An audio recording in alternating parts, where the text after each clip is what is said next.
Benchmark, the voice of business. Presented by LMD.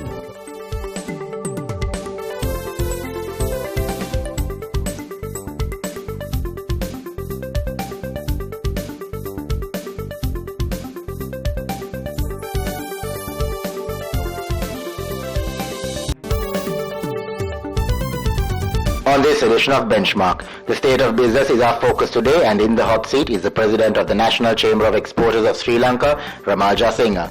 Up next, LMD columnist Hasta Premaratna takes a look at market performance this month. And winding up the show, Travis Gomez, product head of Frontier Research, discusses the outlook for the tourism sector in Sri Lanka for 2018. That's the lineup for Benchmark. Hello and welcome to yet another edition of Benchmark. I'm Savitri Rodrigo. The state of business is our focus today, and we have invited the President of the National Chamber of Exporters of Sri Lanka, Ramal Jasinghe, to join us. Ahead on the program, he provides his perspective on key issues pertaining to the state of business. So welcome to Benchmark, Ramal. Always lovely to have you on the show. Just tell us, what is your general initial assessment of Sri Lankan business as it stands today? Now that we come through the wait-and-see period, now is the time for action. We can see so many initiatives happening, and where I am concerned is really focused on the export side of it. So we've done pretty well on the exports. December has been a very good month, and the estimates say that we made over 11 billion, which is roughly a 10% growth over 2016. And we are heading towards a target of 20 billion by the year 2020. So if the trend is as it is right now, we'll get close there, but we still have much more work to do. So the encouraging signs are that manufacturing and the agriculture sectors have actually performed, and I think largely it is tea. And on one side things augur well, but again we seem to feel as businessmen the economy is not really kicking off. Now, latest estimates say that we might end up with a 4.8 to 5% growth, which I feel is still a realistic figure rather than give something unreachable and unachievable. So I think we are on the right track, but now some action has to happen. Taking off from what you just said, do you feel that there is enough consistency in the policies that are being made, especially when it comes to business? This is something that we've been fighting about, particularly with regard to the budgets. So as exporters or any businessman, it's like trying to start a company strategy. So without the fiscal policies being consistent, you cannot have direction. So right now we see that with the Inland Revenue Act, with the Foreign Exchange Act, with these infrastructural changes coming in, that there is some stability at least there's a sense of direction. So we need to see how good they make these, what you call solid. And if that direction seems to be setting in, then we are very clear on how we can make our plans into a 5-year window. So how do you see the rationale of the existing policies and also the strategies that are being implemented and thought of for future economic growth? What I see in terms of policy making, I think we are fast aligning ourselves with the world situation, with international compliance, with global compliance, and keeping in line with the standards, global standards. So in that respect, I think we are making headway.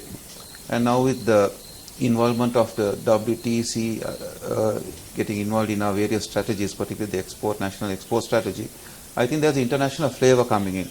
So now what we need to do inwardly is to compete and make our standards compatible with international standards.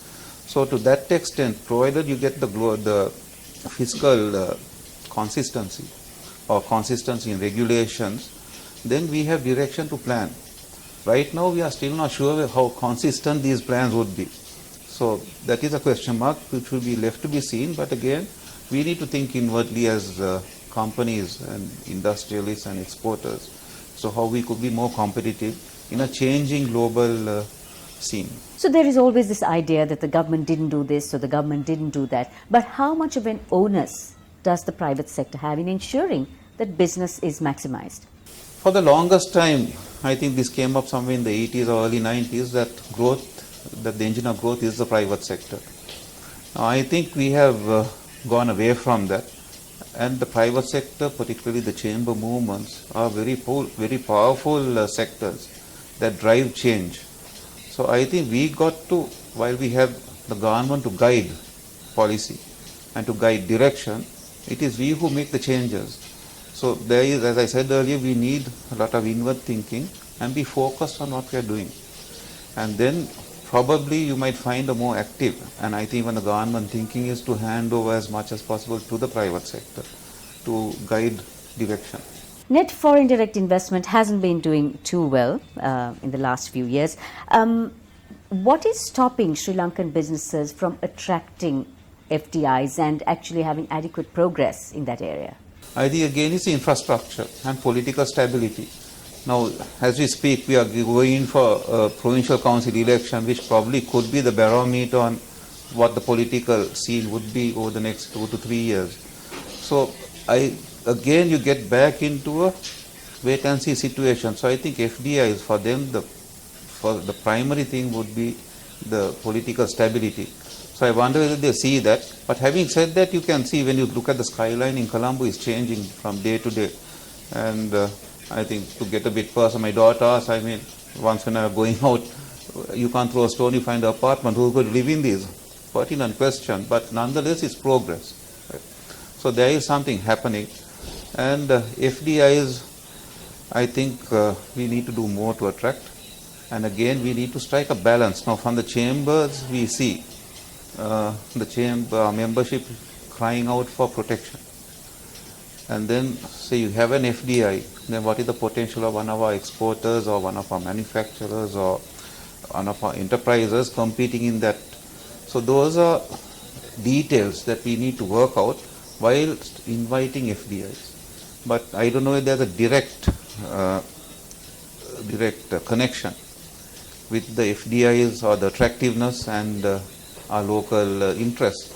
But nevertheless, much more needs to be done in terms of attracting FDIs. But do you feel that protectionism is the way to go when it comes to competitiveness? I think it's a double-edged sword. For one thing, we are still struggling, right? We are still trying to get somewhere. Our products need to meet the mark. We need to get to a level of competitiveness. So I think the real question here is technological transfer, know-how. Now, for example, our agriculture practice has been virtually untouched for over 2,000 years. Our culture is built on that. But again, the world has changed. Agricultural demand, output, there's a lot of pressure on that. So then we need the know-how, changing methods. Same would go for technology and other industries. So what we need now, the need of the hour is knowledge transfer and technological know-how. So we'll be continuing this discussion on the state of business, Ramal, when we come back. Time for a commercial break and messages from our sponsors. When we come back, Ramal discusses how the global economy impacts our export businesses and also the potential risks that Sri Lankan business should be aware of. Stay with us.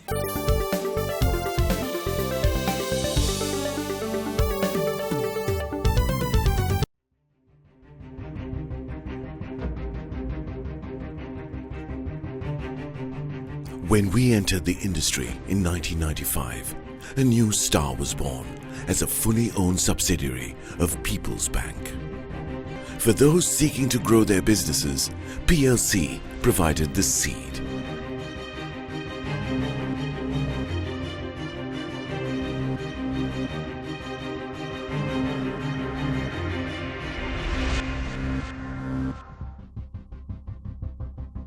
We are not only Sri Lanka's #1 leasing company, but also the largest non-banking financial institution.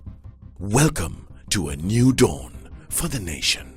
Introducing People's Leasing and Finance, PLC.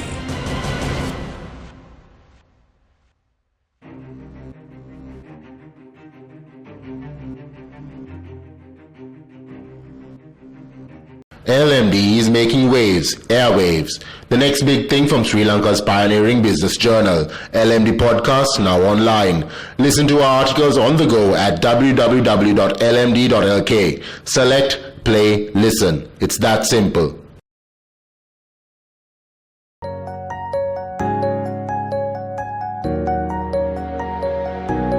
We understand that savings provide for life's special moments. That's why we were the first bank to introduce an incentivized savings scheme, Pathum Vimana. We changed how a nation felt about savings because we believe in banking beyond transactions. HNB, your partner in progress. You're with Sri Lanka's Big Picture Business Program, Benchmark, and with us discussing the state of business today is the President of the National Chamber of Exporters, Ramal Jasinghe. Ramal, just getting back to something that has been sort of been in focus but nothing very much seems to have been done, is the concern on employment, on job creation and employability. The private sector itself employs something like 5 million people, but at the same time, there are about 500,000 job vacancies that exist. So what is it that we need to do when it comes to employment, job creation and employability? I think the last point, employability, is the main issue here, and this is something that we have been trying to battle with. A lot of our chamber members have been arguing that they can't find people to work in their factories. Employability, and also their willingness to be employed. Because today you could acquire a three-wheeler for about 500 to 600,000. And what happens to most of our youth? They go into driving three-wheelers, and by applying that they can make 5,000 rupees a day minimum. So there is no interest in them to go into a day job that would pay probably half that if you're lucky. So I think the skills development and know-how is a primary role, or something that has to be urgently addressed through our apprenticeship boards, through the public-private partnerships, skill development, and make the dignity of labor, particularly in terms of the agriculture sector, to take it to another level where it is professionalized and people can see a career or future in that. Because right now we see that the employable segment of our population is looking for short-term gains. So in a way you can't blame them, because they are all aspirational and I don't know, I won't say ambitious, but certainly they would like to have the good things in life sooner than later. So we need to address that in a very planned, structured way. So to what extent is technology as well as innovation impacting Sri Lankan business? It is a very, very direct, it has a very direct impact, and in fact the budget has recognized the need for research and development and for innovation, and there are facilities given for that. So it's up to the private sector to grab those opportunities. But again, we need the involvement of the state research institutes. Now you have the ITI, or earlier the CISR, which was actively involved or engaged in industry. Then you have the T-Board, then you have the Standards Institution. All the government scientific institutes have to be more proactive to support this. So innovation and research and development is vital for particularly our export sector to create new markets and new products. You know, there are plans to implement Sri Lanka's first ever digital economy strategy so that it ups our GDP by about 3% in 2019. How do you see this? Actually, that was one of the other products, other markers that I missed out in the national export strategy. So that is one of the main markets where the strategy sees potential. And you must also at the same time give credit to companies like Iron One that have actually gone abroad and to the United States and all that. So there are, I would say that we have a silent majority there.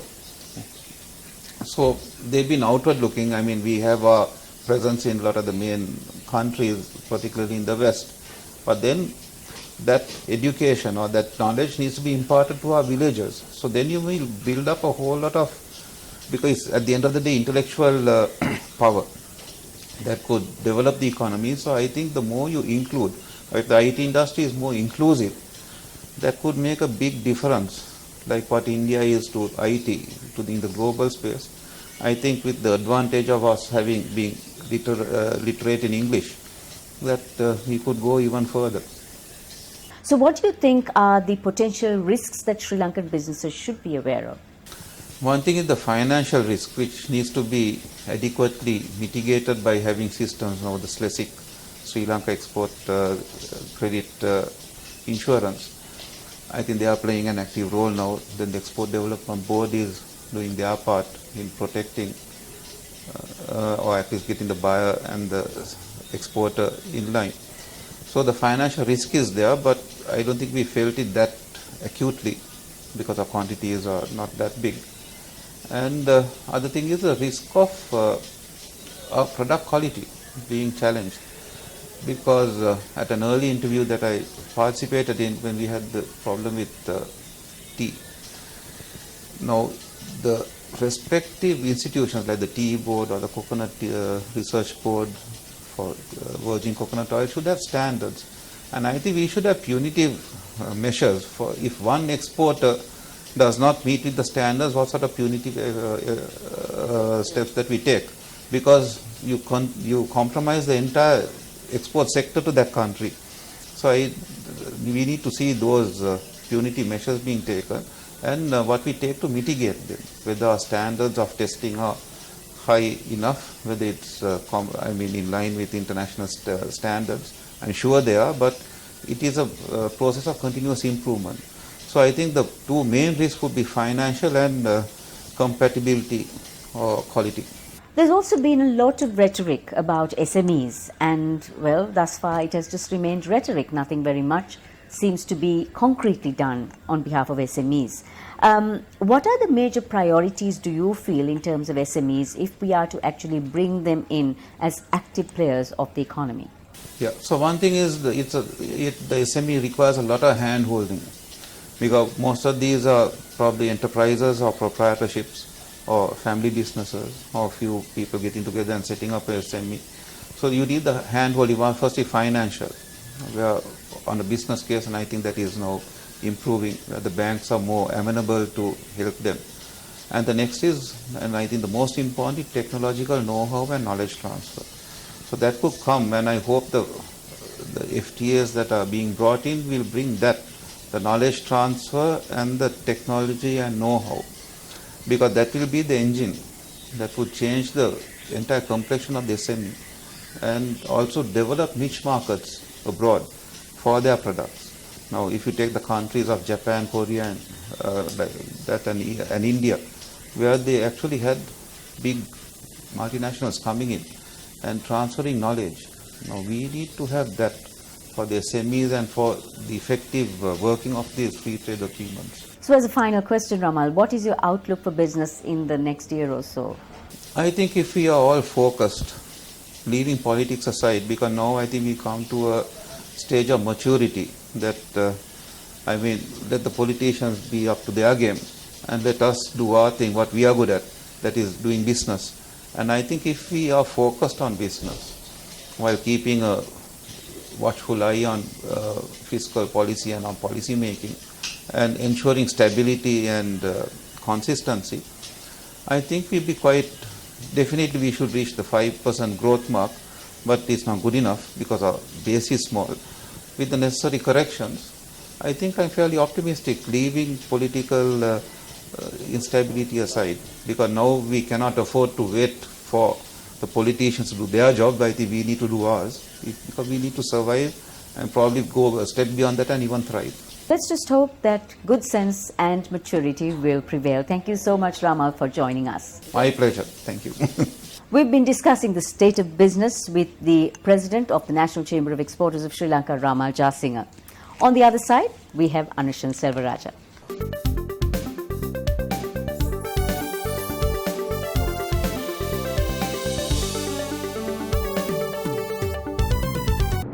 Sri Lanka's #1 leasing company is now the nation's largest and highest rated finance company with 2 international ratings. Let us move the nation as one with People's Leasing and Finance PLC. LMD is making waves, airwaves. The next big thing from Sri Lanka's pioneering business journal, LMD Podcast, now online. Listen to our articles on the go at www.lmd.lk. Select, play, listen. It's that simple.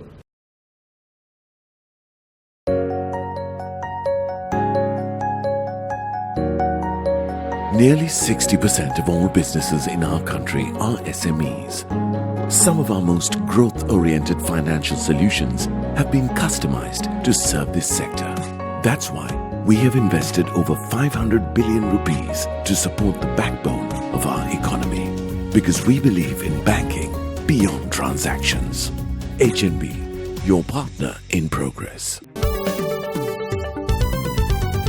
Welcome back to Benchmark. I'm Anush Selvaraja. Now for a closer look at the latest on the bourse, joining me is market analyst and LMD columnist Hasita Premratna.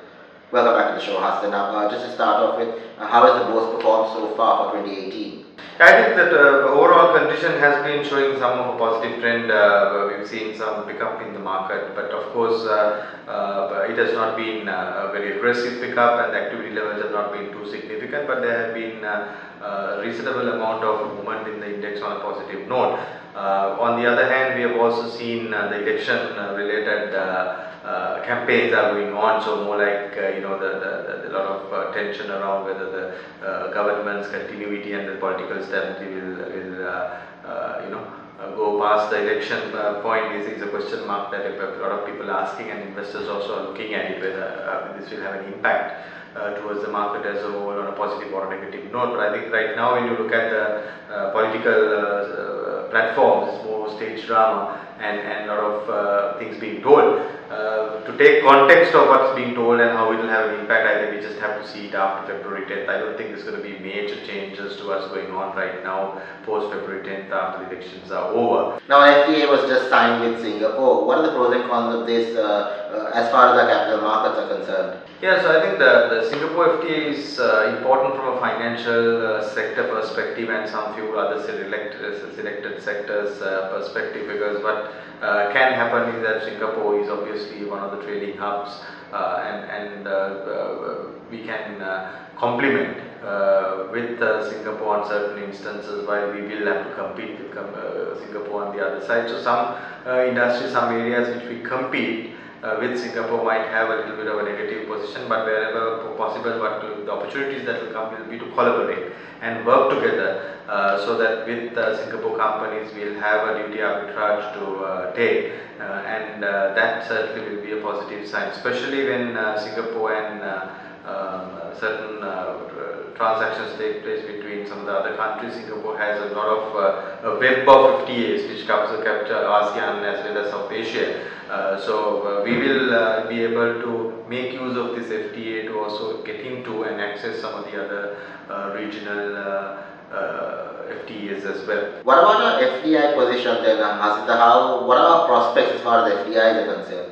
I think the FDI outlook for this year looks pretty good, pretty promising, mainly backed by the two big projects. One is the port city in Colombo and the other one is the Hambantota Harbour. Both have made good progress so far, and particularly in the Hambantota Harbour, I think there will be a lot of development that should come around the harbour. It's not only just the ships come and go, but it's also the other industries. So I think the project plan is to set up industries such as LNG, petroleum refinery, also cement and a few other industries to really build scale and big investments to come in. So this will definitely bring quite a reasonable amount of FDIs to the country, which should keep the sentiment more positive. And in the meantime, of course, we also see more investments coming into tourism and related sectors as well, especially the apartments and the real estate side as well. So I think overall, when you look at it, this year should be a good year for FDIs. We've seen some improvement last year as well on the FDI flow, but the next 2 years FDI position should look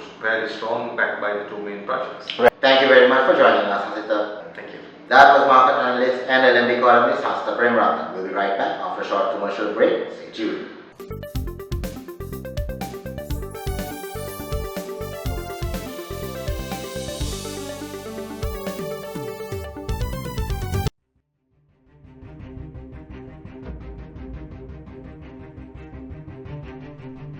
When we entered the industry in 1995, a new star was born as a fully owned subsidiary of People's Bank.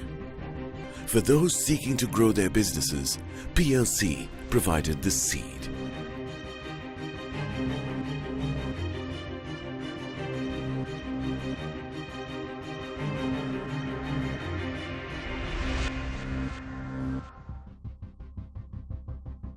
We are not only Sri Lanka's #1 leasing company, but also the largest non-banking financial institution. Welcome to a new dawn for the nation. Introducing People's Leasing and Finance, PLC.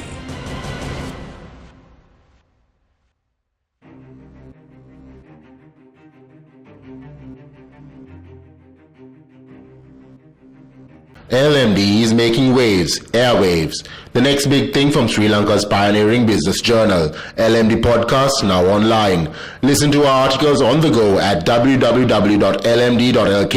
Select, play, listen. It's that simple. Sri Lanka's #1 leasing company is now the nation's largest and highest rated finance company with 2 international ratings. Let us move the nation as one with People's Leasing and Finance PLC.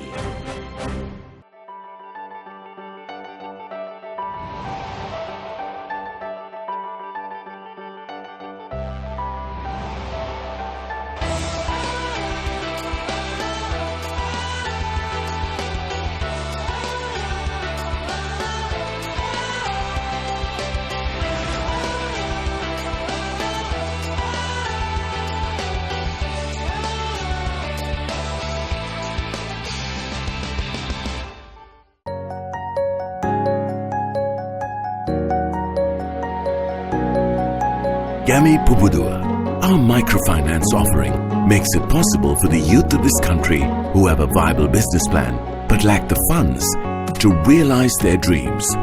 We are committed to grassroots level entrepreneur development because we believe in banking beyond transactions. HNB, your partner in progress. Welcome back to Benchmark. I'm Anshin Selvaraja. We're now going to take a look at the tourism sector, and joining me for this is the product head from Frontier Research, Travis Gomez. Welcome back to the show, Travis. Now, just to start off with, what are our expectations for 2018 as far as the tourism sector's performance is concerned?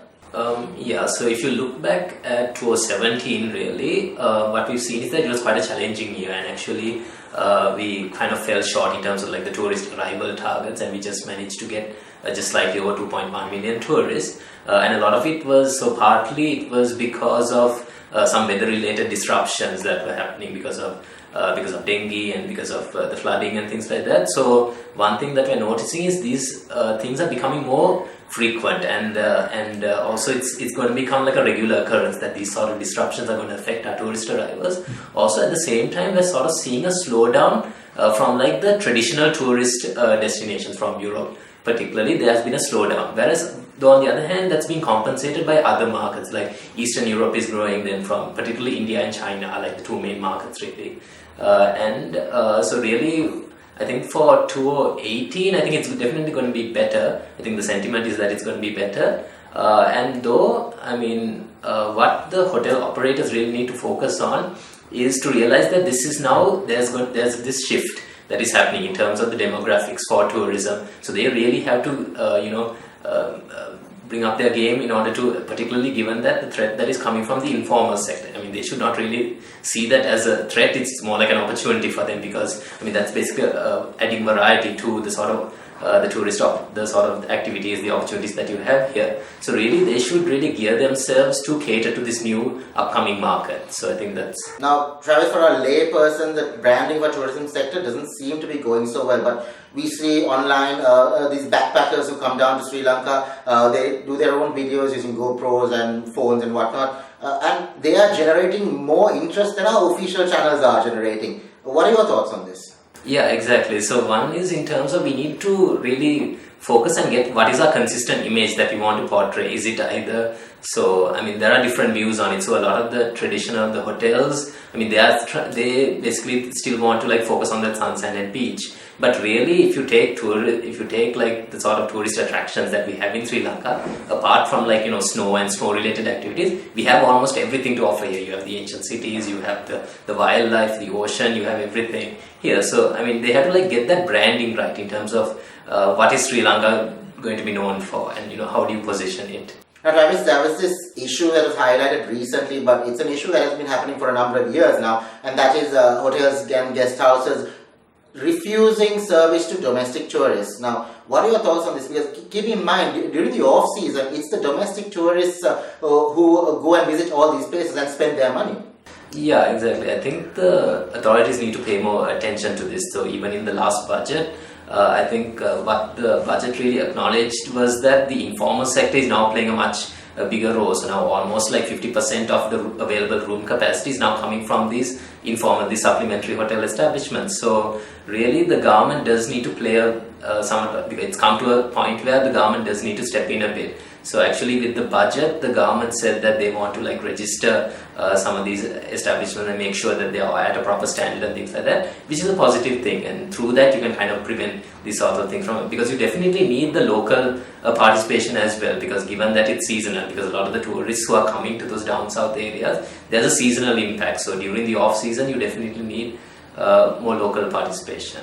Thank you very much for joining us, Travis. Okay, thank you. That was product head of Frontier Research, Travis Gomez. Thank you for watching Benchmark, and we hope to see you again next time.